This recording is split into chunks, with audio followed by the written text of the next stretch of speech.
The Great Hall of the Apex Concord stretched across 3 kilometers of polished crystal.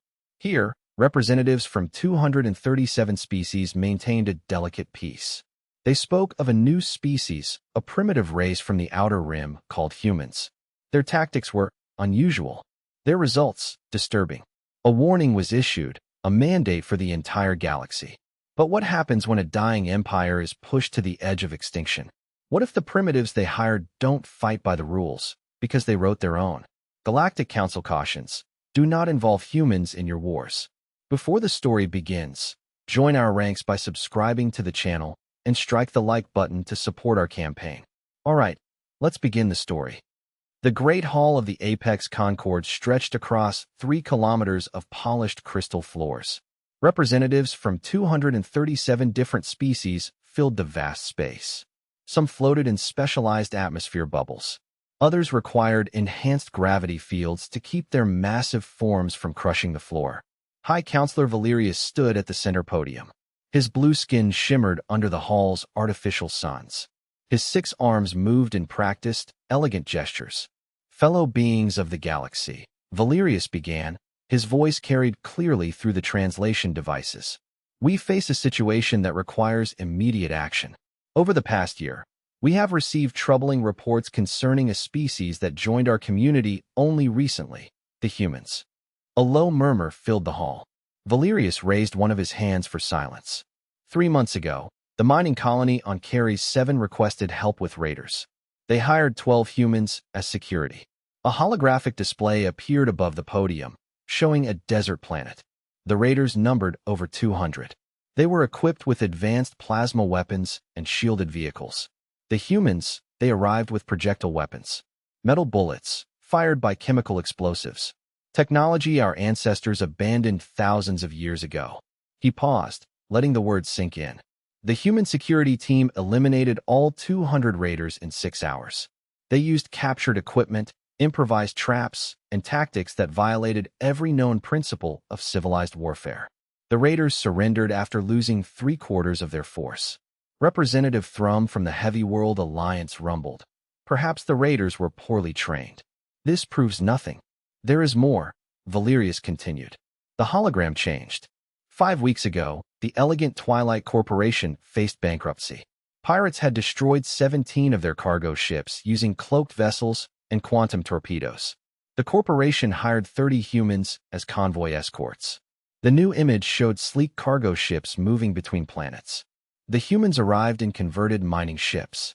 No cloaking technology, no energy shields, no quantum weapons. They escorted 43 cargo runs without losing a single ship. The pirate fleet was completely destroyed. They never managed to land a single hit on any convoy under human protection. The hall buzzed with real interest now. That brings us to the third incident. Valerius's expression grew grim. The one that prompted this emergency session. The hologram showed a massive space station. The research station on Mobius Prime requested protection from separatist attacks. Station security hired 8 humans as consultants. 8. The separatists attacked with their full force. 40 ships, including 2 battle cruisers. Advanced weapons, trained crews, superior numbers. The hologram showed the space battle in detail. But something was wrong. The attacking ships seemed confused, firing at empty space or at each other. The humans turned the station's research equipment into weapons. They used the main scanner array to scramble enemy targeting systems. They converted the gravity generators into mines. They even used the station's waste disposal system to launch projectiles at enemy ships. Valerius's 6 arms gestured more frantically. But the worst part was what they called psychological warfare. They broadcast messages to the attacking fleet. These messages contained information about the crew's families, their personal histories, their fears. Within 2 hours, half the separatist fleet had surrendered. The rest fled. The hall fell silent. How did they obtain that information? A represent? Tative asked carefully. They obtained it during the battle, Valerius replied. They hacked enemy communication systems, cross-referenced public databases, and gathered detailed psychological profiles in real time, all while coordinating the station's defense.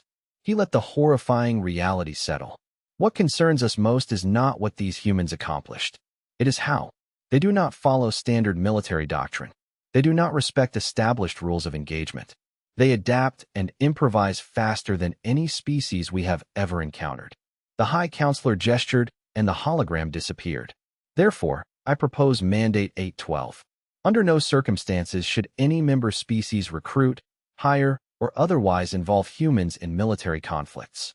This directive applies to all forms of combat, from personal security to large-scale warfare. The vote was unanimous. The Concord saw the directive as a precaution, a way to maintain stability. None of them realized they had just acknowledged a terrifying truth. Humans did not wage war the way civilized species were supposed to. They waged it to win. And that made all the difference. War Marshal Borak of the Kthar Imperium had never paid attention to Concord directives. Standing 3 meters tall with 4 muscular arms and skin like polished stone, he commanded respect through strength alone. His people had built their empire on conquest. Now, that empire faced extinction. Borak stood in his command center, watching the tactical display with growing despair. Red symbols marked enemy positions throughout the Kthar home system. The Xylos' hegemony had arrived 3 weeks ago with a fleet that dwarfed anything the Kthar could field. War Marshal, his sub-commander reported, his voice grim. The enemy has broken through our outer defenses. Their main fleet will reach the homeworld in 48 hours. Borak's 4 hands clenched into fists. The Xylos fought with technology, not honor. Their ships fired from impossible distances. Their weapons cut through Kthar armor like paper. Our calls for aid. Borak asked. The Concord expresses sympathy, but claims neutrality. The machine collective calculates our chances of victory at 0.03%. Borak turned away. His people were warriors. But strength meant nothing against an enemy you couldn't reach. War Marshal, the sub-commander said hesitantly. There might be one option. Intelligence recommends hiring mercenaries. Borak snorted. We are Kthar. We do not hide behind hired weaklings. They have identified one group, sir. A species called humans. The name sparked a vague memory. Something about a Concord directive. Politics bored him. What makes them special? Their military record is strange. Small numbers, primitive equipment, but consistent victories. They are available for immediate deployment. How many? 50 soldiers. That is their entire available force in this sector. Borak almost laughed. 50 soldiers against the Xylos fleet. It was suicide, but the Kthar Imperium was dying anyway. Hire them, Borak commanded. If we must fall, let it not be said we did not try everything. The humans arrived 2 days later. Their ship was a converted cargo hauler that looked ready for the scrapyard. No visible weapons. No advanced armor. No energy shields. The humans who emerged were even less impressive. They stood barely 2 meters tall with pale skin and weak-looking limbs. Their equipment consisted of metal projectile weapons and primitive body armor. Their leader introduced herself as Major Evelyn Reed. She had short black hair and calm, brown eyes that seemed to take in everything. War Marshal Borak, I presume. Her voice carried a surprising authority. I'm Major Reed, commanding officer of the Human Military Advisory Unit. Advisory Unit? Borak rumbled. I hired soldiers, not advisors. We prefer to work with local forces, Reed replied smoothly. Our job is to help you win this war, not fight it for you. Borak led them to the strategic planning room. The tactical display showed the approaching Xylos fleet in all its terrible glory.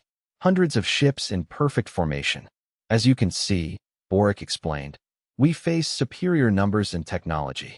They will establish an orbital blockade, then bombard our cities until we surrender. Major Reed studied the display. Her soldiers spread out, examining Kthar equipment, asking quiet, Technica. Questions. Tell me about Xylos' battle doctrine, Reed said finally. They rely on long-range engagement. Their ships fire from extreme distance. They maintain formation and never engage in close combat. What about their ground forces? Borak was confused. There will be no ground battle. They will bombard us from orbit. Reed smiled, and Borak felt a strange chill run down his spine. War Marshal, has anyone ever tried to board their ships? Board them? That is impossible. Their shields prevent any approach. Their shields stop energy weapons and large objects, Reed corrected. What about small, fast-moving projectiles? What about boarding pods disguised as debris? Borak stared at her. You want to attack their ships directly? That is suicide. Maybe, Reed agreed. But it's also something they won't expect. When was the last time anyone tried close-quarters combat against the Xylos? Never. No one is that foolish. Reed's smile grew wider. Exactly. For the next 36 hours, Major Reed and her soldiers transformed the Cthar defense plan.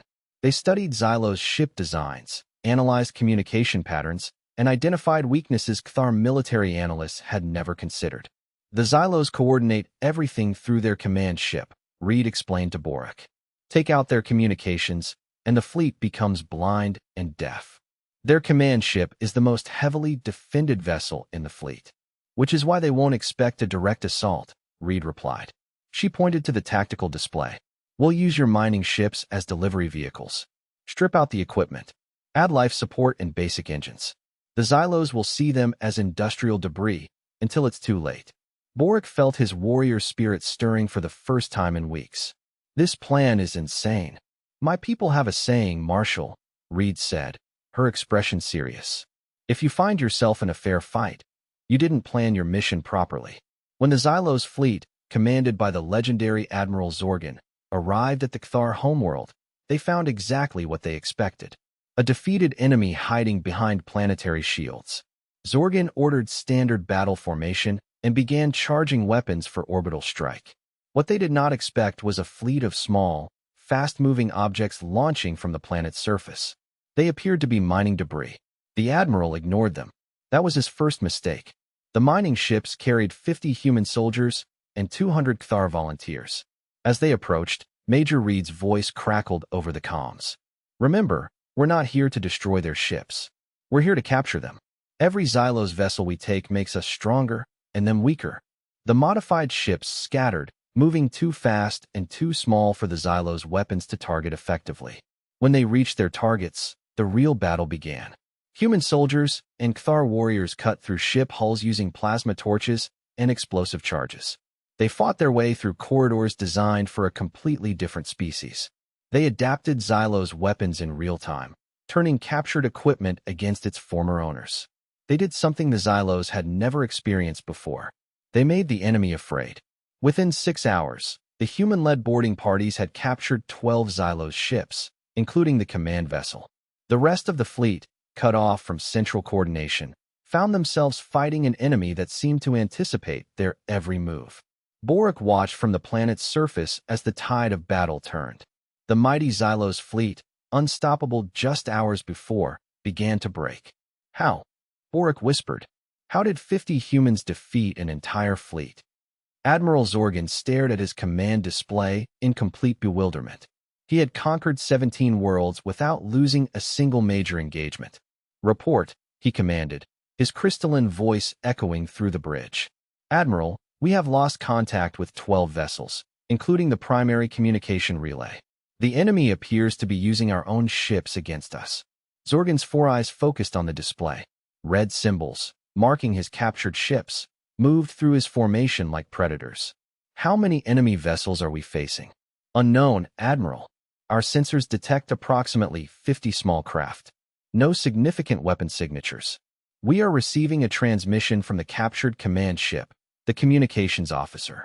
Interrupted. Display it. The main screen flickered.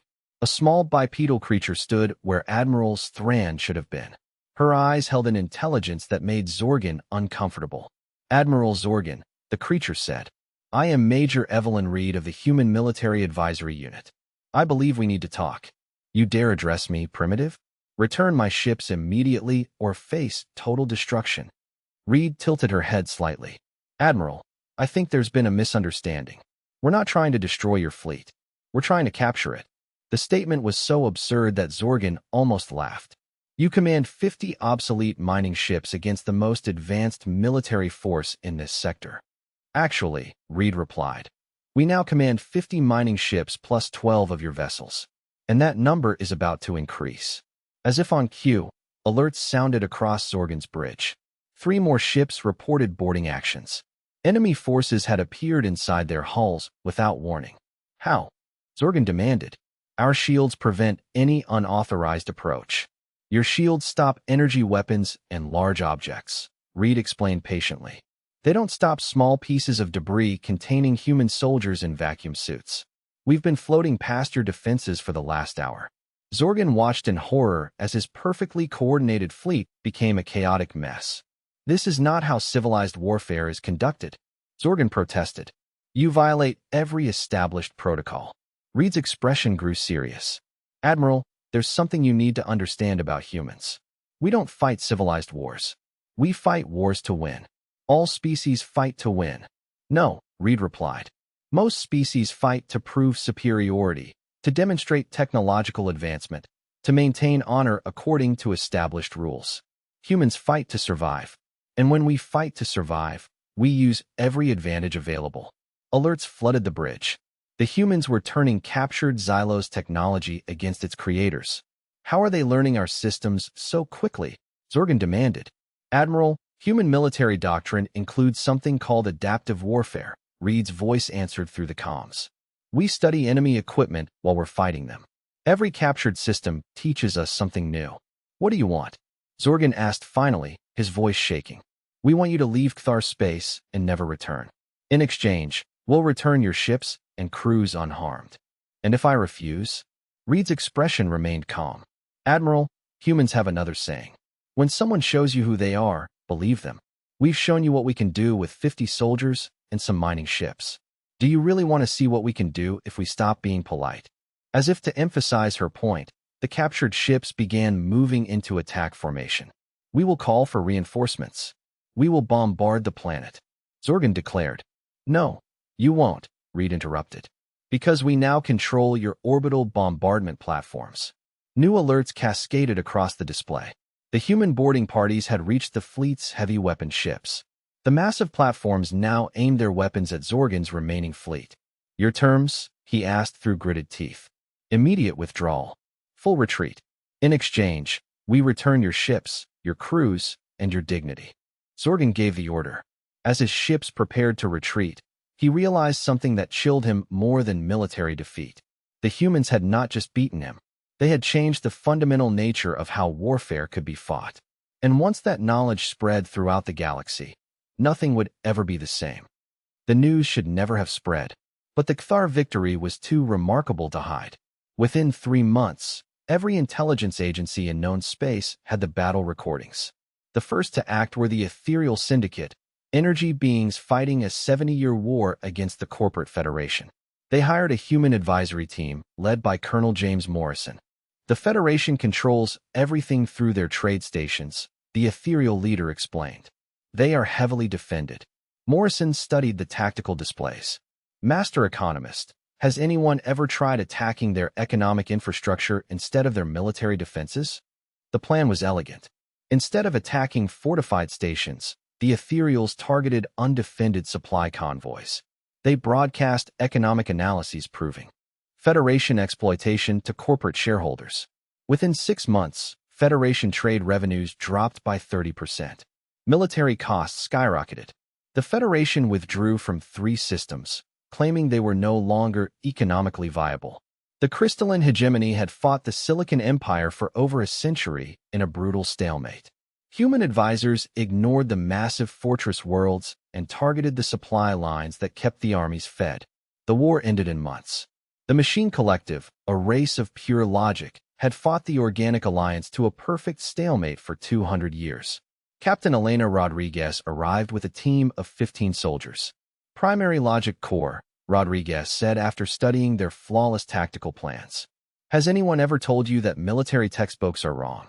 She introduced them to psychological warfare, misinformation, and economic sabotage. These methods violate optimal military efficiency, the Logic Corps protested. But do they win wars? Rodriguez asked. The processors worked for several minutes. Affirmative.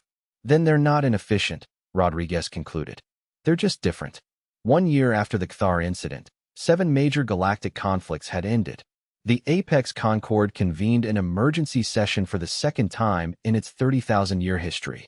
The comfortable predictability of galactic warfare had disappeared. High Counselor Valerius stood at the podium, his blue skin dark with stress. These human victories share common characteristics, he announced. In each case, They ignored established doctrine and implemented strategies that violated fundamental principles of civilized warfare. He showed a recording of the Silicon Empire's final battle. Instead of attacking their fortress world, Valerius explained, the humans convinced the crystalline forces to target the planet's waste management systems. Within 3 days, the fortress became uninhabitable. The Empire surrendered. Disgusted sounds echoed through the hall. We have invited human representatives, Valerius announced. They arrived today. The main entrance opened. 3 ordinary-looking bipedal mammals entered. The lead figure introduced herself as General Anya Sharma, Supreme Commander of Human Military Forces. She was an older woman with gray hair and calm eyes. General Sharma, Valerius said formally. The Concord seeks to understand why your military advisors consistently violate established warfare protocols. High Counselor, Sharma replied. Perhaps the question should be why those protocols exist in the first place. The statement sent shockwaves through the assembly. Our protocols ensure that warfare remains contained and predictable, a representative declared. They prevent unnecessary suffering. Do they? Sharma asked. She activated a holographic projector. It showed comparative casualty statistics. Every conflict we advised ended faster and with fewer total casualties than similar conflicts using traditional methods. The Crystalline Silicon War killed approximately 1 million beings per year for a century. Our involvement ended it in 6 months with total casualties under 10,000. How is this possible? Rumbled Representative Thrum. Because we fight to end wars, not to demonstrate superiority, Sharma replied. Traditional galactic warfare is about proving technological or cultural dominance.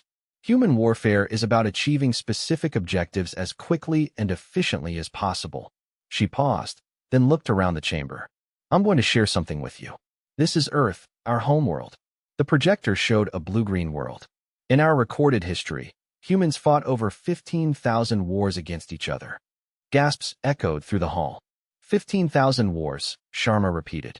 We fought with stones, then metal, then chemicals, then nuclear weapons capable of destroying our entire planet. We learned warfare not as an abstract exercise in honor, but as a brutal matter of species survival. We learned that noble gestures get people killed, that following rules your enemy ignores leads to defeat. That war is not about proving you are better. It's about ensuring you are the one who is left. Her eyes met Valerius's. Before human involvement, galactic warfare was predictable, orderly, and almost eternal. Conflicts lasted for centuries because no one wanted to fight hard enough to win decisively. And now, Valerius asked, his voice barely a whisper. Now, wars end, Sharma said simply. That may be frightening for military planners who built careers on managing eternal conflicts. But it's good news for the billions of beings who just want to live in peace.